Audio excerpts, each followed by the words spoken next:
Hi hello good morning. എന്തുകൊണ്ട് എല്ലാവരും സുഖമായിട്ടിരിക്കുന്നോ? അപ്പോൾ എല്ലാവരും സുഖമായിട്ടിരിക്കുന്നത് വിശ്വസിക്കുന്നു. എല്ലാവർക്കും നല്ലൊരു ശുഭദിനമൊക്കെ ആശംസിക്കുന്നു. അപ്പോൾ ഞാൻ വീണ്ടും നിങ്ങളെ കാണാനെത്തി. നമുക്ക് കാര്യപ്രസക്തമായ ഒരു കാര്യത്തെക്കുറിച്ച് ഒന്ന് ചർച്ച ചെയ്യാൻ വേണ്ടിയിട്ട് എത്തിയിരിക്കുകയാണ്. നിങ്ങളെല്ലാവരും സുഖമായിട്ടിരിക്കുന്നു വിശ്വസിക്കുന്നു. അപ്പോൾ നമുക്ക് കാര്യത്തിലേക്ക് കിടക്കാം. അപ്പോൾ ഇന്നലെ ഒരു ചാനലിൽ കാണുകയുണ്ടായി, രേണുസുതിക്കെതിരെ ഒരു പെൺകുട്ടി വീണ എന്ന വ്യക്തി വന്ന് കേസ് കൊടുത്തിരിക്കുന്നു എന്നുള്ള കാര്യം. അപ്പോൾ ഞാൻ ചിന്തിച്ചൊരു കാര്യമുണ്ട്. ഈ രേണുസുതി എവിടെയും ഈ പെൺകുട്ടിയെ കുറിച്ചൊരു മോശമായ ഒരു കാര്യം പോലും പറയുന്നത് നമ്മൾ കേട്ടിട്ടില്ല. പക്ഷേ രേണുസുതി ഇവർക്കെതിരെ മോശമായ കാര്യങ്ങൾ പറഞ്ഞു നടക്കുന്നുവെന്ന് ആരോപിച്ചാണ് ഇവരാദ്യമായിട്ട് രംഗത്ത് വരുന്നത്. ഇവരാണ് ആ കുട്ടിക്കെതിരെ, അതായത് സുധി വളരെ മോശക്കാരനായ ഒരു വ്യക്തിയായിരുന്നു. സുധി എന്നെ വിവാഹം കഴിച്ചിരുന്നു. വിവാഹം കഴിച്ചതിന് ശേഷം ഞങ്ങൾ തമ്മിൽ ബന്ധം പിരിഞ്ഞ് 6 വർഷമായി. ഞാൻ വേറെ വിവാഹം കഴിച്ചു. അയാളൊരു മദ്യപാനിയായിരുന്നു. ഇവരുടെയും മദ്യം കഴിച്ചുകൊണ്ട് കിടക്കുന്ന ഒരു വ്യക്തിയാണ്.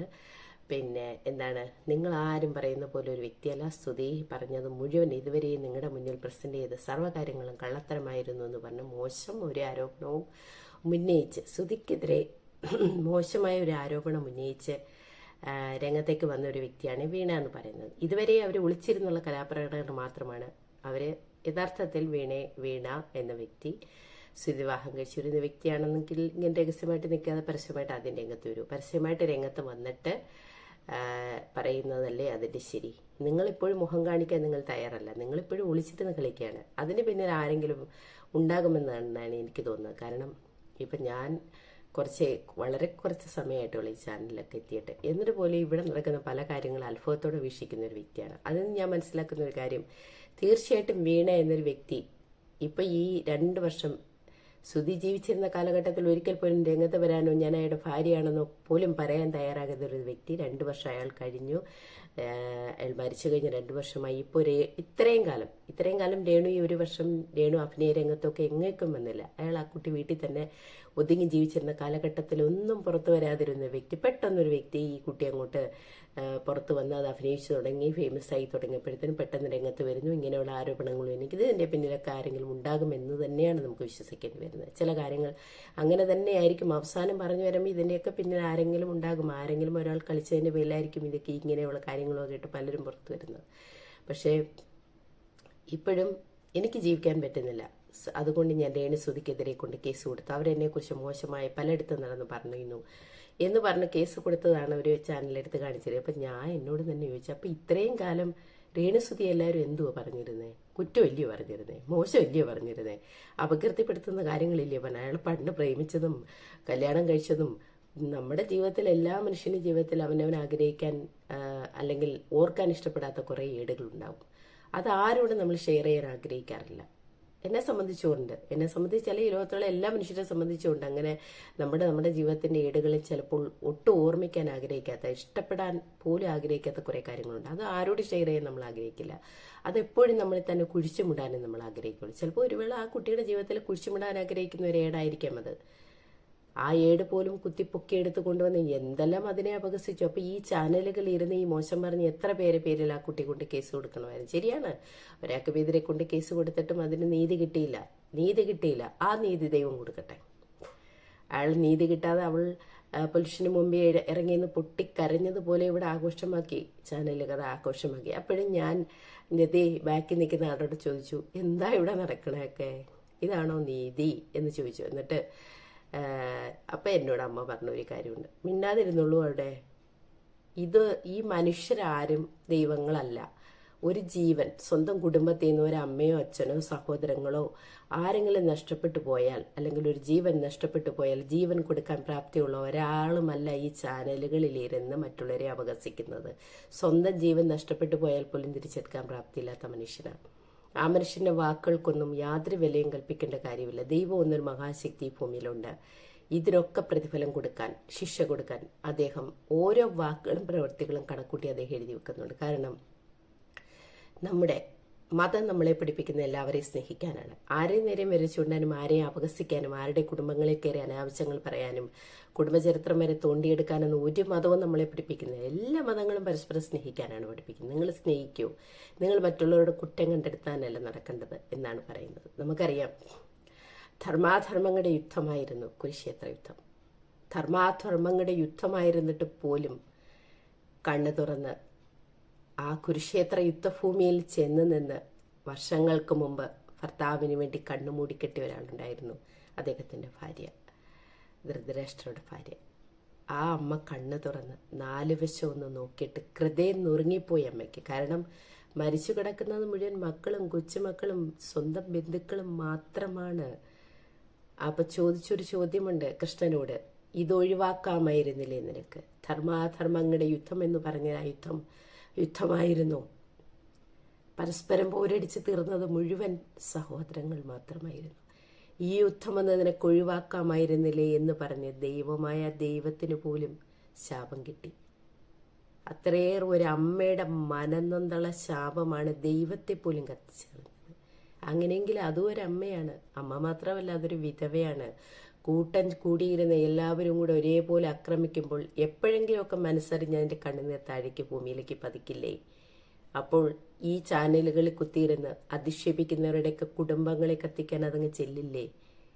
നമ്മളെ മാത്രമല്ലല്ലോ നമ്മൾ ചെയ്യുന്ന പാപത്തിന് ഫലം കത്തിക്കുക, നമ്മുടെ കുടുംബത്തിൻ്റെ 4 തലമുറ. ഞങ്ങളുടെ ക്രിസ്ത്യൻ്റെ പഴയ പുസ്തകത്തിൽ എഴുതി വെച്ചിരിക്കുന്ന, നീ ഒരാളെ ദ്രോഹിക്കാൻ ചെല്ലും നീ കരുതി കൂട്ടി വെച്ചോ 4 തലമുറ നിന്റെ 4 തലമുറ കത്തിക്കാൻ ദൈവം എന്ന മഹാശക്തിയുടെ ശാപം എത്തുമെന്ന്. അപ്പോൾ നമ്മൾ കാര്യത്തിലേക്ക് എടുക്കാം. അപ്പോൾ ഈ വീണ എന്ന് പറയുന്ന വ്യക്തി കേസ് കൊടുത്തു എന്ന് പറഞ്ഞപ്പോൾ എനിക്ക് അതിശയം തോന്നി. അപ്പോൾ ഈ രേണുസുതി ഇവിടെ ഇരുന്ന് എത്ര കാലമായിട്ട് ആ കുട്ടിയെ പരിഹസിക്കുന്നു, ആരെല്ലാം ഇരുന്ന് പരിഹസിക്കുന്നു. നമ്മുടെ കേരള സർക്കാരിൻ്റെ അടുത്ത് ചിലപ്പോൾ ചെന്നാൽ നീതി കിട്ടില്ലായിരിക്കാം.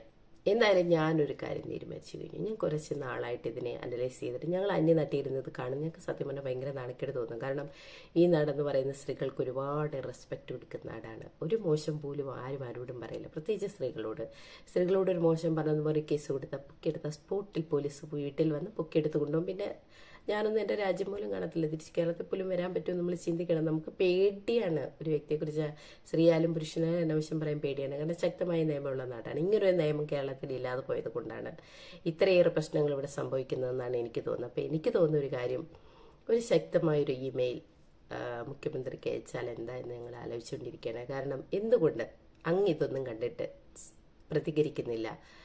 ശക്തമായൊരു നിയമം സ്ത്രീകളുടെ മാനത്തിന് വിലയുണ്ടോ കേരളത്തിൽ? എനിക്കറിയാൻ പാടില്ല. അതുകൊണ്ടാണല്ലോ 2, 3, 4 വയസ്സുള്ള കുട്ടികൾ വരെ ഇവിടെ പീഡിപ്പിക്കപ്പെടുന്നത്. ഒരു ഡ്രസ്സ് മോശം ധരിച്ചുകൊണ്ട് രേണുസുതി വയർ കാണിക്കുന്ന പേരും പറഞ്ഞ് കിടന്ന് ബഹളമിടുന്ന ആണുങ്ങളോടൊക്കെ ഞാൻ ചോദിക്കട്ടെ, ഒരു വയറും കാണിക്കുന്നില്ല, ശരീരഭാഗങ്ങളൊന്നും കാണിക്കാത്ത 2, 3 വയസ്സുള്ള പെൺകുട്ടികളെ പീഡിപ്പിക്കുന്നത് നിങ്ങൾ ആണുങ്ങളാണ്, സ്ത്രീകളല്ല.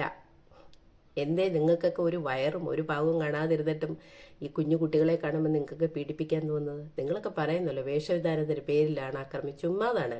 ഇവിടെ തുണിയില്ലാതെ പല സ്ത്രീകളും നടക്കുന്നത്. ഒരു പുരുഷനെ അവരുടെ ദേഹത്ത് കൈവെക്കാൻ തോന്നില്ല, ഒരു പുരുഷനും കയറി അവരെ പീഡിപ്പിക്കാൻ തോന്നില്ല. എന്താ കാരണമെന്നറിയാം? ശക്തമായൊരു നിയമമുണ്ട് ഇവിടെ, പേടിയുണ്ട്. നിങ്ങൾക്ക് ആ പേടിയില്ലടോ. ഈ ചാനലുകളിൽ ഇരുന്ന് പോലും ഒരു സ്ത്രീകളെ അവഗണിക്കുന്ന ഏറ്റവും കഷ്ടം തോന്നുന്ന ഒരു കാര്യം ഞാൻ പറയട്ടെ, ചാനലുകളിൽ ഇരുന്ന് പുരുഷന്മാർ അവഗണിച്ചോട്ടെ, നിങ്ങൾ സ്ത്രീകൾ എന്തിനാണ് പെൺകുട്ടി ഇത്രയേറെ അവഗണിക്കുന്നത്? ആ കുട്ടിയെ കൊണ്ട് നിങ്ങൾക്കൊക്കെ ഉള്ള ബുദ്ധിമുട്ട് എന്താ? നിങ്ങളുടെയൊക്കെ ഭവനങ്ങളിൽ എന്തെങ്കിലും കാര്യങ്ങൾക്ക് അത് ഇടപെടാൻ വരുന്നുണ്ടോ? നിങ്ങളുടെയൊക്കെ ജീവിതത്തിന് മുന്നോട്ടുള്ള വളർച്ചയ്ക്ക് ഒരു തടസ്സമാണ് ആ കുട്ടിയെ നിങ്ങൾക്കൊക്കെ എപ്പോഴെങ്കിലും തോന്നുന്നുണ്ട്? പിന്നെ എന്തിന് സ്ത്രീകളായി നിങ്ങളെല്ലായിരുന്നു മോശം പറയുന്നു? കഷ്ടമാണ് കേട്ടോ പ്രിയപ്പെട്ട സഹോദരിമാരെ, ഒരുപാട് കഷ്ടമാണ്. നിങ്ങളൊക്കെ അമ്മമാരല്ലേ? എനിക്ക് ചോദിക്കാൻ ഒരു കാര്യമുള്ളൂ, നിങ്ങളൊക്കെ അമ്മമാരല്ലേ? വിവാഹം കഴിക്കാത്ത കുട്ടികളാണെങ്കിൽ കരുതി വെച്ചോളൂ, ശാപമാണ് വലിച്ചു കുട്ടി തലയിൽ വെക്കുന്നത്. നിന്റെയൊക്കെ തലയിൽ നാളെ നിനക്കൊക്കെ ഒരു കുഞ്ഞു പോലും ഭൂമിയിൽ പിറക്കില്ല.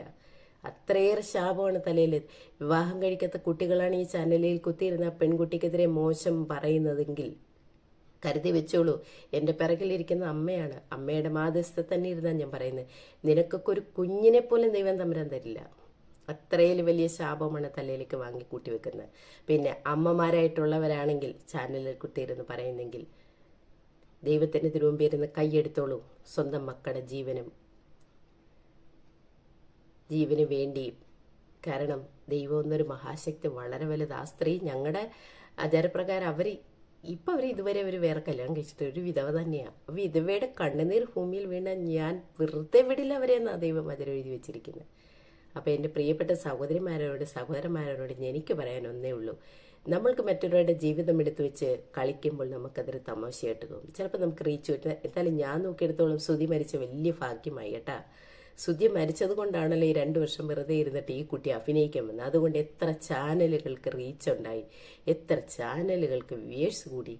എന്തെല്ലാം ഭാഗ്യ ശ്രുതി മരിച്ചതുകൊണ്ട് ചില ചാനലുകൾക്ക് കിട്ടി.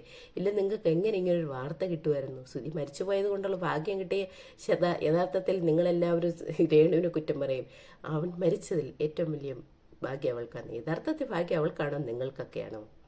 മരിച്ചത് കൊണ്ടല്ലേ ആ ശ്രുതി എന്ന വ്യക്തി ഭൂമി വിട്ടു പോയത് കൊണ്ടാണ് രേണു അഭിനയ രംഗത്തേക്ക് വരുന്നതും നിങ്ങൾക്കൊക്കെ ഇങ്ങനെ ഇരുന്ന് അതിനെ പന്താടാനോ അമ്മാനമാടാനോ ഒക്കെ സാഹചര്യം കിട്ടിയത് അതൊക്കെ കൊണ്ട് തന്നെ അല്ലേ? എങ്ങനെ കിട്ടുമായിരുന്നു നിങ്ങൾക്കൊക്കെ? നിങ്ങളുടെയൊക്കെ ചാനലുകൾക്ക് എങ്ങനെ ഇത്ര റീച്ച് കിട്ടുമായിരുന്നു? ഇത്ര അസഭ്യങ്ങൾ എങ്ങനെ കയറിയിരുന്ന് പറയാൻ പറ്റുമായിരുന്നു? ഇവിടെ ഒരു സ്ത്രീ വന്ന് എന്നോട് ചോദിക്കുകയുണ്ടായി, ഞാൻ വിധവയായിട്ട് ഒരുപാട് വർഷമായി 3 കുട്ടികളെയും വളർത്തി ഞാൻ കഷ്ടപ്പെട്ട് ജീവിക്കുകയാണ്. അപ്പം ഞാൻ അവരോട് ചോദിച്ചു, നിങ്ങളുടെ ഈ കഷ്ടപ്പാടിനിടയ്ക്ക് എപ്പോഴെങ്കിലും രേണു ശ്രുതി നിങ്ങളെ വിലയിടാൻ വന്നു? നിങ്ങളുടെ ജീവിത വഴികളിലേക്ക് വന്നു? ഇപ്പോഴും നിങ്ങൾക്ക് ആ കുട്ടിയെ കൊണ്ട് നിങ്ങളുടെ ജീവിതത്തിന് എന്തെങ്കിലും തടസ്സമുണ്ടോ? പിന്നെ ശ്രുതിയെ പോലെ ഒരു വ്യക്തിയായിരുന്നു നിങ്ങളുടെ ഭർത്താവ്. എത്ര പേർക്ക് നിങ്ങളുടെ ഭർത്താവിനെ അറിയാമായിരുന്നു എന്ന് ചോദിച്ചു. ഇത് ശ്രുതിയുടെ ഭാര്യ ആയതുകൊണ്ടാണല്ലോ ഇത്രയേറെ. അല്ലാത്തൊരു വ്യക്തി വന്ന് ഇവിടെ അഭിനയിക്കാൻ വന്ന് ഇതേപോലെ ഇങ്ങനെയൊക്കെ അഭിനയിച്ചാൽ നിങ്ങൾ ആര് ചെല്ലുമായിരുന്നു അതിൻ്റെ പിറകെ? ആര് ചെല്ലുമായിരുന്നു? അതേ അല്ലാതെ സാധാരണ ഒരു കുടുംബത്തിൽ നിന്നൊരു പെൺകുട്ടി വന്നു ഇത്രയും അറിയപ്പെടുന്ന ഒരു വ്യക്തിയായി ഫേമസ് ആയിരുന്നുവെങ്കിൽ നിങ്ങൾ എന്തിൻ്റെ പേരിൽ അതിനെ പരിഹസിക്കാനും അപമാനിക്കാനും വേണ്ടതിനും പറയാനും ചാനലുകൾ ഇങ്ങനെ കുത്തിയിരിക്കുമായിരുന്നു? ശ്രുതിയുടെ ഭാര്യ ആയതുകൊണ്ടല്ലേ. ഈ ഭർത്താക്കന്മാരെ നഷ്ടപ്പെട്ട ഭാര്യമാരുടെ എല്ലാം ഭർത്താക്കന്മാർ ശ്രുതിയായിരുന്നോ? ശ്രുതിയുടെ പൊസിഷനിൽ നിൽക്കുന്ന ഭർത്താക്കന്മാരായിരുന്നോ? പിന്നെ എന്തിനാ അതിനെ ആ കാര്യങ്ങളൊക്കെ ഇവിടെ വന്നിരുന്നു പറയുന്നു? അല്ല പോട്ടെ, നിങ്ങളുടെയൊക്കെ ഭർത്താക്കന്മാർ മരിച്ചു, നിങ്ങളുടെ മക്കളെ ഇത്രയും വളർത്തി. ഈ ജീവിത വഴികൾ എപ്പോഴായിരുന്നു ശ്രുതിയെ കൊണ്ട് ഈ രേണു എന്ന വ്യക്തിയെ കൊണ്ട് നിങ്ങൾക്കൊക്കെ ബുദ്ധിമുട്ട്? നിങ്ങളെയൊക്കെ വിലയിടാൻ വന്നിട്ടുണ്ടോ? നിങ്ങളെങ്ങനെ വളർത്തുന്ന ഈ മക്കളെ നിന്ന് അന്വേഷിച്ചിട്ടുണ്ടോ? ഒന്നും അന്വേഷിച്ചില്ല. അത് അതിൻ്റെ ലോകത്ത് ജീവിച്ചു. അതിനിപ്പോൾ ജീവിക്കണമെന്ന് തോന്നി അതിന് ഇഷ്ടമുള്ള ഒരു പ്രൊഫഷൻ തിരഞ്ഞെടുത്തു. അതൊരു വലിയ തെറ്റായിട്ടൊന്നും ഈ ഇന്ത്യ ഭരണഘടന എവിടെയും അവനവന് ഇഷ്ടമുള്ള പ്രൊഫഷൻ തിരഞ്ഞെടുക്കുന്നത് തെറ്റായിട്ടൊന്നും തോന്നില്ല. ഇന്നിപ്പോൾ ഒരാളുകൊണ്ട് കേസ് കൊടുത്തു എന്ന് പറയുന്നു. എന്തിൻ്റെ ബേസിൽ? ആ ശ്രുതി എന്ന വ്യക്തിക്കെതിരെ, മരിച്ചുപോയ ആ വ്യക്തിക്കെതിരെ അപഹാസ്യപരമായ രീതിയിൽ മെസ്സേജുകളുമായിട്ട് വന്ന ഈ സ്ത്രീയാണ്. എവിടെയും രേണു പറഞ്ഞിട്ടില്ല ശ്രുതി ഒരു മോശക്കാരനാണെന്നോ കുടിയനായിരുന്നോ കൊളരുതാത്തവനായിരുന്നോ ഒന്ന് പറഞ്ഞിട്ട്. ശ്രുതി എല്ലായിടത്തും പ്രൊട്ടക്ട് ചെയ്യുന്ന രീതി മാത്രമേ രേണു സംസാരിച്ചിട്ടുള്ളൂ. അപ്പോഴും ഈ സ്ത്രീ വന്ന് എല്ലായിടത്തും ശ്രുതി എന്ന വ്യക്തി അപമാനിക്കുന്ന രീതി മാത്രമാണ് സംസാരിച്ചിട്ടുള്ളത്. ഈ ലോകത്ത് ഒരു മനുഷ്യർക്കും അറിയത്തില്ലായിരുന്നു രേണു എന്ന് ഈ ശ്രുതി ജീവിച്ചിരുന്നപ്പോൾ വീണ എന്നൊരു വ്യക്തി വിവാഹം കഴിച്ചതായിട്ട്. ഇപ്പം ഇവർ തന്നെയാണ് രംഗത്തേക്ക് വന്ന വീണ എന്നെ വിവാഹം കഴിച്ചിരുന്നു, എന്നെ ബന്ധം പിരിച്ചു. ശ്രുതി പറയുന്നത് മുഴുവൻ കള്ളത്തരമാണ്, അയാൾ മദ്യപാനിയായിരുന്നു, അയാൾക്ക് പല സ്ത്രീകളോട്ട് ഇങ്ങനെയൊക്കെ പറയുന്നത് ഇവർ തന്നെയല്ലേ. ഇവിടെ എവിടെയും രേണു ഈ ഇദ്ദേഹത്തെ മോശക്കാരനായി ചിത്രീകരിക്കുന്ന യാതൊന്നും പറയുന്നത്. എന്നിട്ട് കുറ്റവാളി രേണുവാണല്ലേ. അത് ആഘോഷമാക്കുന്ന കുറേ ചാനലുകളും. എനിക്ക് നിങ്ങളോടൊക്കെ പറയാനൊന്നും, എൻ്റെ പ്രിയപ്പെട്ട സഹോദരിമാരെ നിങ്ങളോടൊക്കെ പറയാൻ എനിക്കൊന്നേ ഉള്ളൂ. നമ്മുടെ മതങ്ങളെല്ലാം നമ്മളെ പഠിപ്പിക്കുന്ന എല്ലാവരെയും സ്നേഹിക്കാനാണ്. ആരുടെയും നേരെ വരിച്ചുകൊണ്ടാൽ ഒരു മതവും നമ്മളെ പഠിപ്പിക്കുന്നില്ലെങ്കിൽ നിങ്ങൾ സ്വയം മനസ്സിലാക്കുക, നിങ്ങൾ സ്വയം ചിന്തിക്കൂ. നിങ്ങൾ എന്നിട്ട് സ്വയം മനസ്സിലാക്കി നിങ്ങൾ ചെയ്യുന്നത് ശരിയാണോ തെറ്റാണോ എന്ന് ചിന്തിക്കുക. ഇല്ലെങ്കിൽ ഒന്നേ എനിക്ക് പറയാനുള്ളൂ, ഞങ്ങളുടെ മത നിയമങ്ങൾ ഞങ്ങളെ പഠിപ്പിക്കും. ഒരു വിധവയുടെ നേർക്ക് കൈ ചൂണ്ടിയാൽ വിരൽ ചൂണ്ടിയാൽ അവിടെ ഒരു തുള്ളി കണ്ണുനീർ ഈ ഭൂമിയിൽ പതിച്ചിട്ടുണ്ട്. എന്ത് പറഞ്ഞാൽ ആ പെൺകുട്ടി ഇപ്പോൾ ഒരു വിധവ തന്നെയാണ്. കണ്ണുനീർ ഈ ഭൂമിയിൽ പതിച്ചിട്ടുണ്ടെങ്കിൽ തലമുറ 4 കത്തിക്കാൻ വരുമെന്ന. ചുമ്മാ ശാപങ്ങൾ വലിച്ചു കൂട്ടാതെ ഈ പറയുമ്പം കൂടെ നിന്ന് പാടാൻ ഒരുപാട് പേരുണ്ട്, ഒരുപാട് വ്യൂവേഴ്സ് ഉണ്ടാവും, ലക്ഷക്കണക്കിന് വ്യൂവേഴ്സ് ഉണ്ടാവും, പാടാനും സപ്പോർട്ട് ചെയ്യാനൊക്കെ ഒരുപാട് പേരുണ്ടാവും. പക്ഷേ നമ്മളെ തേടി ആപത്തുകളും സങ്കടങ്ങളും പെയ്തങ്ങോട്ട് ഇറങ്ങുമ്പോഴേ ആരും കാണത്തില്ല, തന്നെത്താൻ സഹിക്കേണ്ടി വരും. അനുഭവമാണ് ഗുരു. അതുകൊണ്ട് പറഞ്ഞതാ, ഒരാടെ നേരെയും വിരച്ചുണ്ടായിരുന്നു, പ്രത്യേകിച്ച് വിധവകളുടെ നേരെ വിരച്ചുണ്ടിയാൽ ഒരിക്കലും ദൈവം വെറുതെ വിടില്ലെന്നാണ് പറയുന്നത്. അവർക്ക് വേണ്ടി സംസാരിക്കാൻ ഞാൻ ഇറങ്ങി വരുമെന്നാണ് പറയുന്നത്. കാലം ഇവിടെ തന്നെ ഉണ്ടാകും, നിങ്ങളെല്ലാവരും ഇവിടെ തന്നെ ഉണ്ടാവും, ഞാനും ഇവിടെ ഉണ്ടാവുമെങ്കിൽ നമുക്ക് നോക്കാം കാലം നിങ്ങൾക്കൊക്കെ ഇതിനുള്ള മറുപടി തരുന്നുവെന്ന്. കൂടെ നിന്ന് അപദാനങ്ങൾ പാടുന്നവരെ കണ്ടിട്ട് ഒരുപാട് അഹങ്കരിക്കല്ലേ. ഈ അപദാനം പാടുന്നവരാരും ഉണ്ടാവില്ല. നമ്മൾക്ക് ആപത്തുകൾ നമ്മളെ തേടി പെയ്തിറങ്ങും. ശാപം പെയ്ത് നമ്മുടെ കുടുംബങ്ങളെ കത്തിക്കാൻ വരുമ്പോൾ, നമ്മുടെ മുന്നിൽ പലരും വെള്ളപ്പതിച്ച് കിടക്കുന്ന കാണുമ്പോൾ, ഈ അവദാനം പാടുന്ന ഒരാൾക്ക് നമുക്ക് നഷ്ടപ്പെട്ടു പോകുന്ന ജീവന് പകരം തരാനുള്ള കപ്പാസിറ്റി ഇല്ലെന്ന് ഓർത്തു വെച്ചോളൂ. അത് ദൈവം ഒന്ന് മനുഷ്യന് മുന്നിലേ ഉള്ളൂ. ഞാനൊരു തെറ്റുകാരനാണ് എന്ന് പറഞ്ഞ് ദൈവത്തിന് ദുരുമ്പ് ശിരസ് കുനിക്കാതെ നമ്മൾക്ക് നിൽക്കണമെങ്കിൽ നമ്മൾ ആരുടെയും നേരെ വരിച്ചുണ്ടാതിരിക്കുക. എൻ്റെ അനുഭവം കൊണ്ടാണ് എൻ്റെ അടുത്ത് വന്ന് എനിക്ക് പ്രിയപ്പെട്ടത് ഒരുപാട് അറിയപ്പെടുന്ന ഒരു വ്യക്തിയെക്കുറിച്ച് മോശം പറഞ്ഞപ്പോൾ അത് സത്യാവസ്ഥ പോലും ചിന്തിക്കാതെ ഓടി ഇറങ്ങിയിട്ടുണ്ട് ഞാൻ അയാളെപ്പറ്റി അന്വേഷിക്കാൻ. അവസാനം തലകുനിച്ച് ഞാൻ നിൽക്കേണ്ടി വന്നിട്ടുണ്ട്. ആ പാവമനുഷ്യൻ നിരപരാധിയാണെന്ന് എനിക്ക് തിരിച്ചറിയേണ്ടി വന്നിട്ടുണ്ട്. അതുകൊണ്ടാണ് ഞാൻ പറഞ്ഞത്, നമ്മൾ പുറമേ കാണുന്നതല്ല ഒരു മനുഷ്യനും, പുറമേ കാണുന്നതല്ല അവരുടെ സങ്കടങ്ങൾ. അതുകൊണ്ട് നമ്മൾ നമ്മുടെ മുന്നിൽ കാണുന്ന കാര്യങ്ങൾ വെച്ച് പലരെയും വിലയിടാൻ ശ്രമിക്കാതിരിക്കുക. അതിനുമപ്പുറം എന്തെങ്കിലുമൊക്കെ സത്യം അവർക്കുണ്ടാകുമെന്ന് നമ്മൾ തിരിച്ചറിയുക. പിന്നെ നമ്മുടെ ജീവിതത്തിനോ നമ്മുടെ ജോലിക്കോ നമ്മൾക്കോ അവരൊരു തടസ്സമാകുന്നില്ലെങ്കിൽ അവരെ ശരിക്കും ദ്രോഹിക്കാൻ ചെല്ലാതിരിക്കുക. ഈ ചാനലുകളിലിരുന്ന് ആ പെൺകുട്ടിയെക്കുറിച്ച് മോശം പറയുന്ന പെണ്ണിനും ആണിനും ഒന്നും നിങ്ങളുടെ ഇതുവരെയുള്ള ജീവിത വഴികളിൽ എവിടെയും രേണുസുതി എന്നൊരു വ്യക്തി ഒരു തടസ്സമായിരുന്നില്ല എന്ന് നിങ്ങളൊന്ന് സ്വയം മനസ്സിലാക്കുക. എന്നിട്ട് ഇത് നിർത്തുക. ഈ കുട്ടിയുടെ പിറകെ നടന്ന് അതിനെ ദ്രോഹിക്കുന്നത്. അല്ലെങ്കിൽ ഒരിക്കൽ ഞാനല്ല, കണക്ക് പറയാൻ ദൈവം തന്നെ നിങ്ങളുടെ മുമ്പിൽ വരും. അന്ന് ഓർമ്മിക്കണം, ഇങ്ങനെ ഒരു വ്യക്തി ചാനലുകളിൽ ഇരുന്ന് പറഞ്ഞിരുന്നു, നിങ്ങൾ ആ പെൺകുട്ടിയെ വെറുതെ വിട്ടേക്കൂ, അല്ലെങ്കിൽ നിങ്ങളെ കത്തിക്കാൻ എന്തെങ്കിലും ഒരിക്കൽ ദൈവമെന്ന മഹാശക്തി നിങ്ങളുടെ മുമ്പിൽ വരുമെന്ന് ഒന്ന് മനസ്സിലാക്കിയാൽ മതി. ഏറ്റവും വലിയ നീതിക്കും ന്യായത്തിനും കൂടെ എന്ന കൃഷ്ണന് പോലും ഒരമ്മയുടെ ഹൃദയം നിറഞ്ഞുള്ള ശാപം ഏൽക്കുക തന്നെ ചെയ്തു. അതിൻ്റെ എല്ലാം അനുഭവിച്ച് തീർക്കേണ്ടി വന്നു. അദ്ദേഹം ദൈവമായിരുന്നു, കൃഷ്ണൻ മഹാദൈവമായിരുന്നു. എന്നിട്ടും അദ്ദേഹത്തിന് പോലും ആ ശാപം ഏൽക്കേണ്ടി വന്നതെന്ന് പറയും, ഹൃദയം നിറഞ്ഞ ഒരു അമ്മയുടെ നിലവിളിയാണ് അതിൽ അനുഭവിക്കേണ്ടി വന്നത്. അതുകൊണ്ട് തന്നെ അതൊന്നും നിങ്ങളുടെയൊന്നും കുടുംബങ്ങളിൽ ആരെയും കത്തിക്കാൻ വരാതിരിക്കട്ടെ. എനിക്ക് എല്ലാവരോടും സ്നേഹം മാത്രമേ ഉള്ളൂ. എൻ്റെ പ്രിയപ്പെട്ട സഹോദര സഹോദരിമാരെ, എല്ലാവരോടും എനിക്ക് സ്നേഹം മാത്രമേ, നിങ്ങളോടൊക്കെ പറയാനൊരു അപേക്ഷ മാത്രമേ ഉള്ളൂ. അതിനെ അതിൻ്റെ വഴിക്ക് വിട്ടേക്കുക. ഇതിൻ്റെ ഇടയ്ക്ക് കളിക്കുന്നവരൊക്കെ അവിടെ കിടന്ന് കളിച്ചിട്ട് അവർക്കുള്ള പ്രതിഫലങ്ങളൊക്കെ ദൈവം കൊടുത്തോളും. അപ്പോൾ ടാറ്റ, ബൈ ബൈ.